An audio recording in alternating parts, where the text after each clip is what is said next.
Are non-readers just NPCs who will never awaken into higher consciousness? Well, today I'm going to speak at length on if books can wake you up from the deep slumber, if they can help you attain higher consciousness. And I've been called countless times the most pretentious booktuber, so I can make this video because I'm not a pussy. But we first need to discuss the four different types of education, because I hear people say all the time, you don't need books to wake up. I got street smarts. 10 days out in nature taught me more than a lifetime of books. And that may be true, but people are not looking at this entire situation holistically, because there is mental, emotional, physical, and spiritual education. And if you want to become an integrated and individuated human being who can confront moral conflicts and walk toward them while maintaining your values and understanding what is happening and why you are making that decision, then you must reach a baseline in four of those categories. And so I could speak at length on the other three categories, but this is a writing and reading channel. And so, of course, I need to speak on the intellectual attainment of that baseline. And the problem with this is that something that many people never figure out, people who've read 1,000 books, is how to think critically. Because in time immemorial, the trivium method was taught in Catholic schools, taught all throughout the world, the trivium and the quadrivium. And Sister Miriam Joseph's book on the trivium is excellent. It is a great intro to how to read Aristotelian logic, how to use rhetoric in the world and in your thinking. And that's just the start. Because if your foundation is rocky in terms of learning, then the rest of your thinking is going to suck. And what is hard about this is that if you go and read 200 books, let's say, you're going to be the smartest person you know, unless you're hanging around some really smart people. But in the average friend group, you're going to be the smart guy. How did you know that? And it develops an ego. It develops this persona that you know how to think. But in actuality, the real thinkers of the past, almost every single one of them, went through a very rigorous system of learning logic and how to read, how to close read, how to write well, how to speak and communicate, and many other different things. Then we could talk about the sciences and everything else. And we now live in a more complex world than ever, and the bar has been set higher,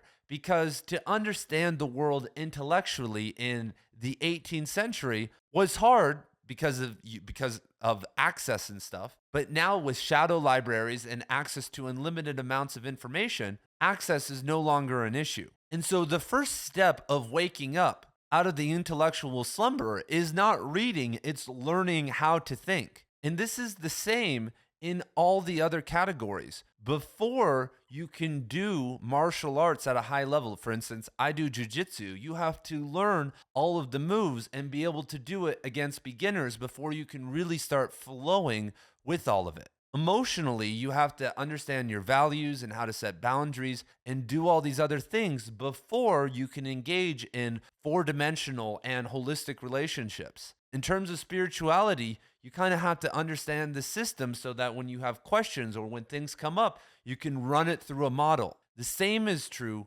for almost all intellectual pursuits, but this is never taught.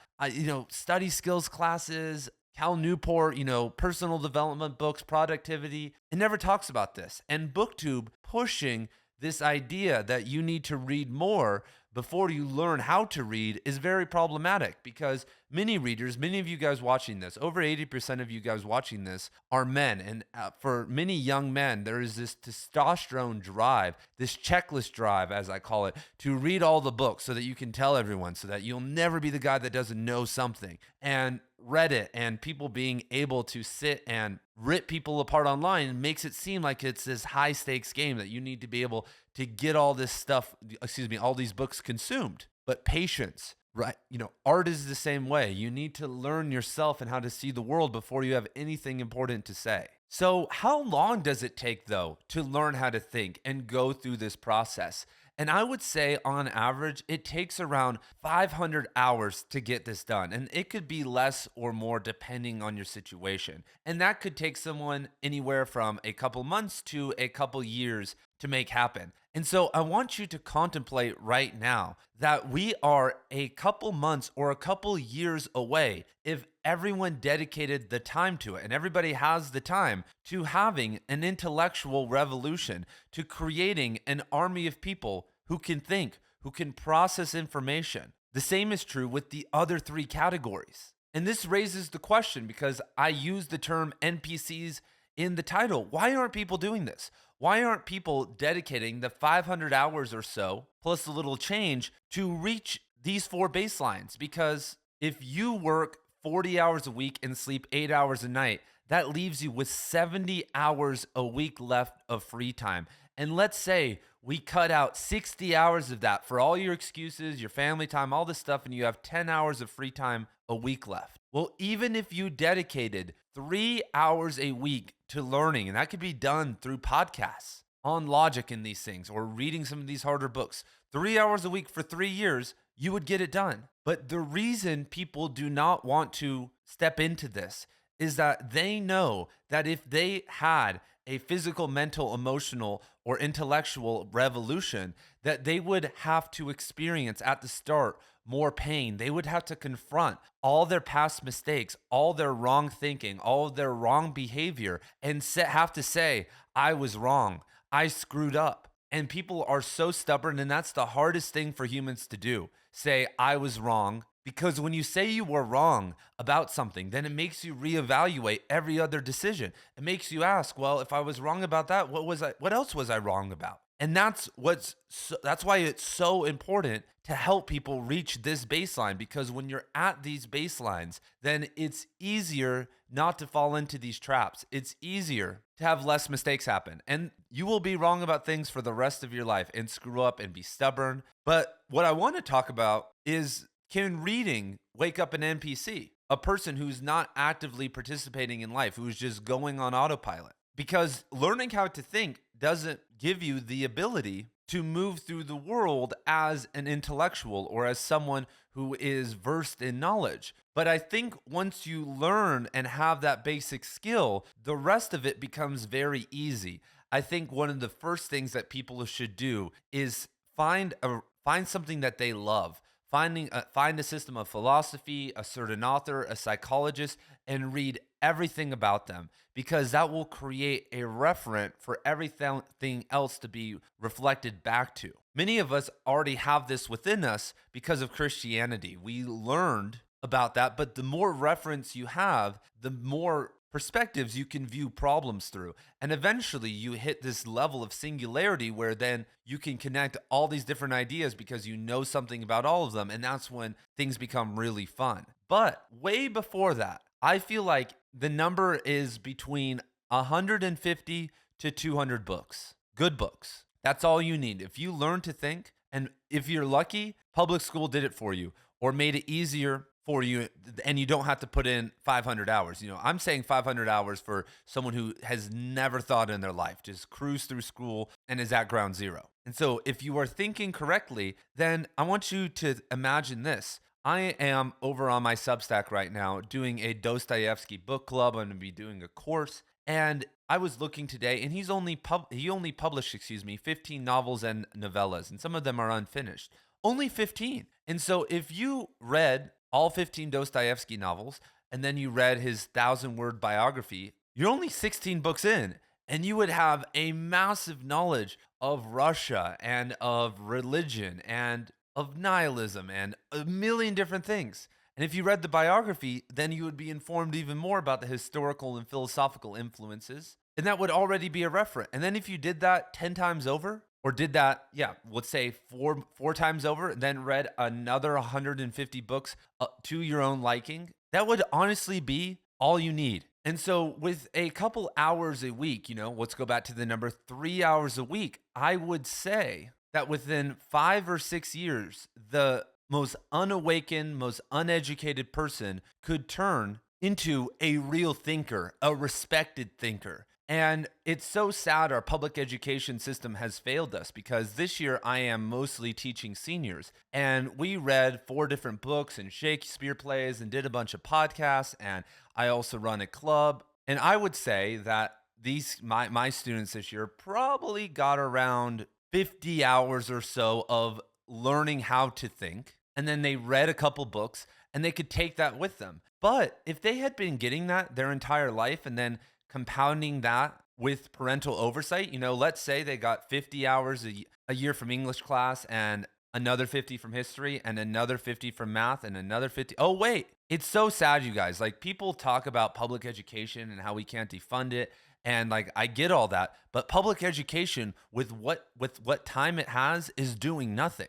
Because with the over $100,000 in the United States we spend on every single pupil, and the 10,000 hours they spend in school, this shouldn't be an issue. And if they had real parents that actually cared and weren't just grilling and chilling and listening to Creed or not present at all or whatever, it would all be solved by the time people graduated high school or went through college. But instead, we have people who can go to high school, get a bachelor's degree, and get a master's degree and still not be at the threshold. The same is true for every other category. We are being screwed. If you have a good family that sits and talks about their feelings and everyone is open and no one rages out, and instead of hurting the children are, helped to grow, then by the time they turn 18, they will have had all the emotional training they need to function in the world, unless they are an outlier case. If you make your kid play some sports